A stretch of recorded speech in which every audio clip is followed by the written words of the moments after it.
Kamusta mga kaibigan? Welcome to Josh Friends, where faith meets friendship and inspiration is always within reach. Ako po si Father Migs Ramirez, and as we step into another year together, I'm so glad you're here with us. For those just joining us, think of this as your spiritual tambayan, a place where we gather to share stories of faith through the amazing collection from JESCOM exclusives, Stories of Faith. Whether you're a long-time listener or this is your first time here, tuloy po kayo. Part na kayo ng barkada namin. Each episode, we invite friends of the Jesuits to share something special from the JESCOM Exclusives library. Readings from our books, song lyrics turned into poetry, and words that might be exactly what your heart needs to hear today. So, sit back, relax, and let's dive into another episode of heartwarming stories and uplifting messages. Are you ready? Let's go! People think retirement is the finish line. Nobody warned me it's actually just a different kind of race with higher stakes and a smaller budget. I'm Ronaldo Ramilla. For years, I worked as a pitch officer at PAGCOR. You want to talk about reading people, managing pressure, staying sharp under the weight of every decision?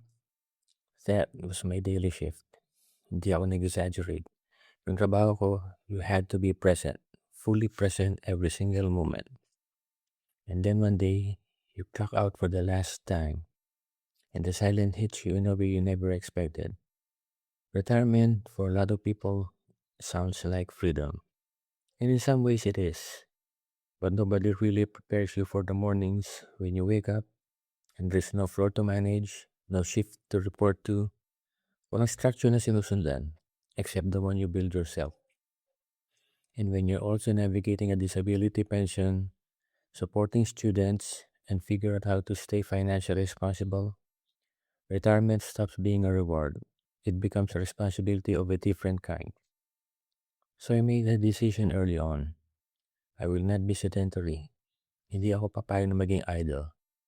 Every morning I exercise. Every other day, 3 kilometers around the barangay. Hindi lang para sa katawan, but para hindi makalimutan ng isipan ko na may direksyon pa rin tayo. Height resistance training at home, mobility work, household chores, puzzle building, toy assembly. Yung mga bagay na napapanatiling sharp ang isip at maayos ang kamay. And every morning before any of that, Bible reading. Every evening, the rosary. Hindi siya performance, hindi siya for show. Those two things are my anchors, lalo na ngayon when so much feels uncertain. This Lenten this season, I've been sitting with a book called Siete Palabras, The Word for a Weary World. Published by JESCOM, available at jescom.ph/Josh. It's a reflection of the 7 last words of Christ on the cross, written by Philippine Jesuits together with Cardinal Luis Antonio Tagle. And the chapter that stayed with me, the third word, was written by Father Roberto Rivera, S.J. In it, he reflects on the moment Jesus, in the height of his agony, turned to his mother and to the beloved disciple. Not to the crowd, not to his closest apostles who had already scattered, just his mother and the disciple who stayed. Woman, behold your son. Father Rivera writes about how Mary's entire life was one long pilgrimage of faith, and none of it was easy. She didn't have guarantees. She didn't have a clear path forward. From the moment Gabriel appeared to her, she was being asked to step into something she couldn't fully understand. And yet she said, "Behold the servant of the Lord. Let it be done to me according to your word." Walang safety net.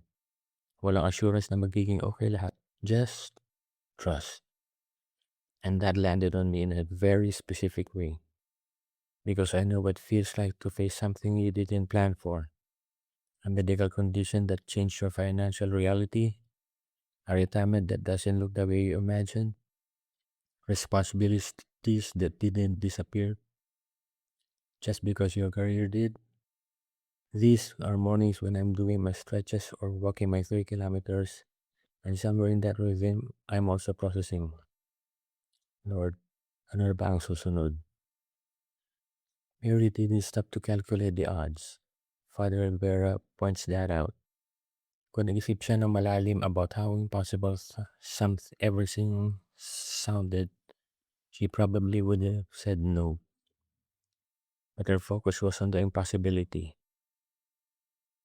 Her focus was on God.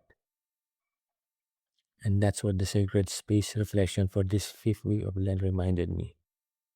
Thomas Casey S.J. writes that Gabriel didn't offer Mary any human guarantees. He took her completely beyond her comfort zone, and yet she plunged wholeheartedly into what was being asked of her. Yun ang tawag ko sa buhay ngayon. Plunging. Not with recklessness, but with a kind of deliberate trust na hindi nangangailangan ng buong picture bago ako kumilos. I explore passive income opportunities not because I have everything figured out, but because I refuse to stop moving forward. I stay disciplined with my health, not because it's easy, but because I know what's at stake. I pray the rosary every evening, not because I have all the answers, but because I need to be reminded. May nagtatanod, may nagmamahal, at hindi ako nag-isa sa laban na ito. Here's a line from Father Rivera's reflection that I keep coming back to. He describes Mary as someone who, with its suffering, truly learned to abandon herself as her son did to the will of the Father. It is a knowledge attained at a very steep price. Steep price. Oh, naintindihan ko yun. But here's what I've found in discipline, in routine, in faith. The price of showing up every day is steep, but the cost of giving up is steeper. I can't afford to be sedentary, not just physically, spiritually, mentally. I cannot afford to stand still and let life happen to me. Mary didn't stand still at the foot of the cross. She stood, present, pained, and faithful, and that made all the difference. Retirement is in the finish line.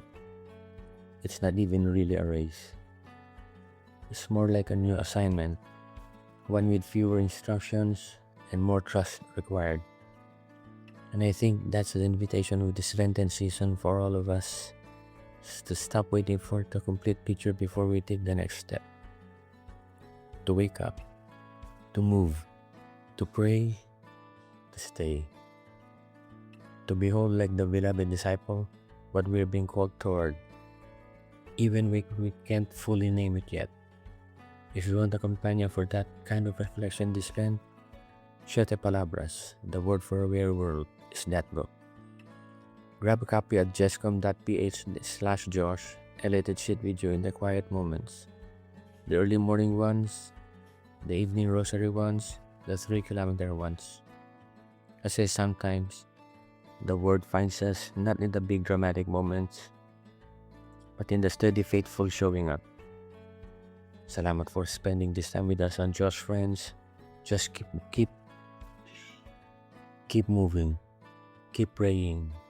Hanggang sa muli. Maraming salamat po mga kaibigan. I hope the words we shared resonated with you and gave you something beautiful to carry into your week. Remember, the full book, song, or resource we featured today, along with so many other inspiring materials, can be found at JustCom Exclusives Stories of Faith. And before we go, I want to remind you, in this journey of faith, hindi ka nag-iisa. We are all in this together, growing and discovering God's love in every conversation, every story, and every moment.